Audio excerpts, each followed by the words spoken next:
बच्चों, बाजार का नाम सुनते ही आपके दिमाग में आता है कि बहुत भीड़ भाड़ वाली जगह जिसमें बहुत सारे क्रेता हैं और बहुत सारे विक्रेता हैं, बहुत सारी शॉप लगी हुई है और बहुत सारे ग्राहक घूम रहे हैं, आपस में क्या कर रहे हैं, भाव कर रहे हैं किसी भी चीज़ को खरीदने के लिए, विक्रेता उसको बेचना चाह रहे हैं, तो इसे ही बाजार कहते हैं। सामान्य बोलचाल में तो इसे ही बाजार कहा जाता है। लेकिन यदि हम अर्थशास्त्र की बात करें तो अर्थशास्त्र में बाजार का अर्थ थोड़ा सा डिफरेंट होता है, क्योंकि अभी तक आपने देखा होगा कि हम जो सामान्य बोलचाल में जो शब्द लेते हैं उसका प्रयोग न करके अर्थशास्त्र में कोई अलग प्रयोग करते हैं। जैसे कि आप ग्राहक ही ले लो, यदि हम सामान्य बोलचाल में ग्राहक बोलते हैं लेकिन अर्थशास्त्र में क्या बोलते हैं, उसे क्रेता बोलते हैं। समझ में आया ना?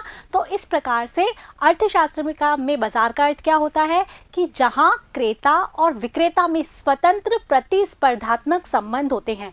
प्रतिस्पर्धात्मक संबंध, स्वतंत्र मतलब कि आपस में क्रेता और विक्रेता चीज़ों का लेन देन करते हैं, उनमें प्रतिस्पर्धा होती है।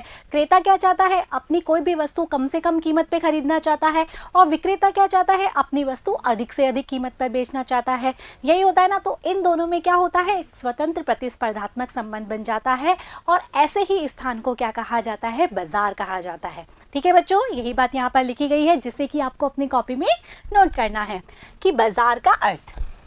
बाजार का आशय उस स्थान विशेष के लिए होता है जहां क्रेता और विक्रेता एकत्र होकर वस्तुओं का परस्पर लेन देन करते हैं। उनमें आपस में किसका लेन देन होता है, वस्तुओं का। क्रेता तो उसको पैसे देता है विक्रेता को, विक्रेता उसके बदले में उसको वस्तुएं देता है। बाजार का तात्पर्य अत्यंत व्यापक है। ये तो जो हमने बात की कि क्रेता और विक्रेता आपस में वस्तुओं का लेन देन करते हैं, ये तो सूक्ष्म अर्थ में बाजार होता है, लेकिन यदि हम रियल अर्थ में देखें तो बाजार का अर्थ अत्यंत व्यापक होता है। बाजार का तात्पर्य उस संपूर्ण क्षेत्र से होता है जहां क्रेता और विक्रेताओं में स्वतंत्र प्रतिस्पर्धात्मक संबंध होते हैं। वास्तव में बाजार का अर्थ एक उस संपूर्ण क्षेत्र से होता है जहां पर क्रेता और विक्रेता में स्वतंत्र प्रतिस्पर्धात्मक संबंध होते हैं। बच्चों, आप भी जानते हैं कि अब हम 21st सेंचुरी में घूम रहे हैं, 21st सेंचुरी चल रही है, तो यहाँ पर क्या है, यहाँ पर केवल एक स्थान विशेष ही बाजार नहीं होता।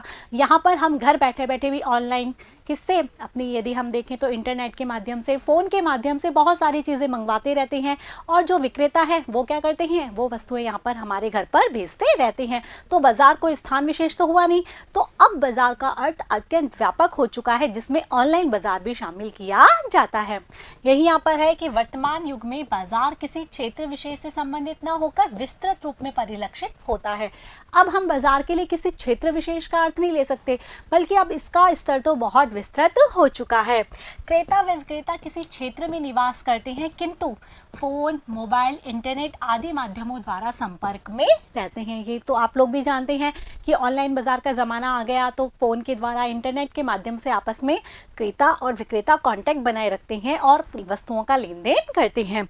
उनका कोई प्रत्यक्ष व्यक्तिगत संपर्क आवश्यक नहीं है। आप भी जानते हो कि अमेज़न के बारे में, फ्लिपकार्ट के बारे में, बहुत सारे शॉपिंग ऐप्स हैं, वहाँ से फटाफट क्लिक करो तो आपको पता भी नहीं होता कि आपका जो विक्रेता है वो कौन है जो आपको वस्तुएं भेज रहा है, और उन्हें भी नहीं पता होता कि वो क्रेता कौन है। उन्हें तो केवल अपनी मनी से मतलब होता है और आपको केवल सामान से। तो इसे भी हम क्या कहेंगे, बाजार कहेंगे, जहाँ पर कि प्रत्यक्ष व्यक्तिगत संपर्क नहीं होता, केवल वस्तुओं का आदान प्रदान होता रहता है।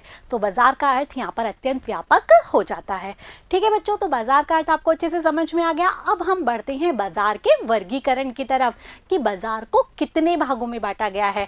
अब बाजार किस तरीके से होते हैं, एक तो जैसे ही हम लें तो एक लोकल मार्केट होता है जहाँ पर कि छोटी मोटी बहुत सारी चीज़ें मिलती हैं। एक आप जहाँ आगे की तरफ बढ़ते हैं तो हम थोक बाज़ार होता है जहाँ पर कि सामान बहुत बल्क में मिलता है। इसके बाद यदि हम देखें तो प्रतियोगिता के आधार पर बाज़ार, जिसके बारे में हमने बात भी की थी कि पूर्ण प्रतियोगिता होती है जहाँ पर कि बहुत सारे क्रेता और विक्रेता होते हैं।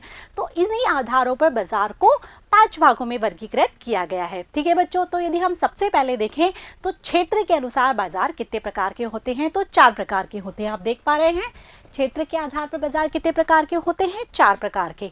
एक तो होता है स्थानीय बाजार, एक होता है प्रादेशिक बाजार, एक होता है राष्ट्रीय बाजार और एक होता है अंतर्राष्ट्रीय बाजार। यही यहाँ पर लिखा है, स्थानीय, प्रादेशिक, राष्ट्रीय और अंतर्राष्ट्रीय। अब स्थानीय बाजार क्या होता है, प्रादेशिक बाजार क्या होता है, राष्ट्रीय क्या होता है, अंतर्राष्ट्रीय बाजार क्या होता है, इसके बारे में हम नेक्स्ट वीडियो में जानेंगे। अगला देखते हैं। अगला बाजार है वस्तुओं के आधार पर। तो वस्तुओं के आधार पर 4 प्रकार का होता है। एक तो होता है सामान्य बाजार, आपको नाम से ही पता चल रहा होगा, जहाँ पर सामान्य वस्तुएं मिलती हैं। एक होता है विशिष्ट बाजार, जहाँ पर विशिष्ट प्रकार की वस्तुएं मिलती हैं। एक होता है नमूने द्वारा बिक्री और एक होता है श्रेणी द्वारा बिक्री। तो इस प्रकार से ये 4 प्रकार के होते हैं वस्तुओं के आधार पर। अब हम तीसरा देखें तो तीसरा जो बाजार का वर्गीकरण है वो है बिक्री के आधार पर। तो इसमें भी 2 प्रकार के होते हैं। एक तो होता है खुदरा बाजार और एक होता है थोक बाजार। एक तो है खुदरा बाजार और एक होता है थोक बाजार। अब हम चौथा यदि देखें तो चौथा है समय के आधार पर बाजार। तो समय के आधार पर एक तो होता है अति अल्पकालीन, एक होता है अल्पकालीन, एक होता है दीर्घकालीन और एक होता है अति दीर्घकालीन। तो इस प्रकार से समय के आधार पर 4 प्रकार के बाजार जो कि आप देख पा रहे हैं। और लास्ट होता है प्रतियोगिता के आधार पर बाजार, जिसे कि हम पहले भी जान चुके हैं कि प्रतियोगिता के आधार पर बाजार कितने प्रकार के होते हैं? 3 प्रकार के। कितने प्रकार के? 3 प्रकार के। पूर्ण प्रतियोगिता, एकाधिकार और अपूर्ण प्रतियोगिता। और अपूर्ण प्रतियोगिता को भी 3 भागों में बांटा जाता है और वो कौन कौन सी हैं? एक तो है एकाधिकार, एक है अल्पाधिकार और एक है द्वयाधिकार। पूर्ण प्रतियोगिता, एकाधिकार, अपूर्ण प्रतियोगिता, एकाधिकार, इसको बच्चों एकाधिकारात्मक कर लेना, एकाधिकारात्मक, ठीक है, अल्पाधिकार और द्वयाधिकार, ठीक है। ये तो हम पहले भी जान चुके थे। तो इस प्रकार से बाजार को 5 भागों में बांटा जाता है। आपके सामने है क्षेत्र के आधार पर, वस्तुओं के आधार पर, बिक्री के आधार पर, समय के आधार पर और प्रतियोगिता के आधार पर। तो इन वर्गीकृत को आपको अच्छी तरीके से याद कर लेना है और समझ लेना है। अब इन वर्गीकरण में भी हम क्षेत्र के आधार पर, वस्तुओं के आधार पर और बिक्री के आधार पर, 3 आधार पर जो वर्गीकृत किए गए हैं उसको हम नेक्स्ट वीडियो में जानेंगे डिटेल में कि भाई स्थानीय बाजार क्या होता है, खुदरा बाजार किसे कहते हैं, खुदरा बाजार और थोक बाजार में क्या अंतर होता है, आपको जानना है नहीं। और आपके एग्जाम्स में इससे रिलेटेड काफ़ी क्वेश्चन पूछे जाते हैं, ठीक है बच्चों। तो अब आपको क्या करना है, ये सारे बाजार के वर्गीकरण को अपनी कॉपी में नोट कर लेना है, अच्छे से याद कर लेना है, रिवाइज कर लेना है। तो मिलते हैं हम नेक्स्ट वीडियो में, तब तक के लिए मेरे साथ बने रहिए, पढ़ते रहिए, बढ़ते रहिए। Thank you.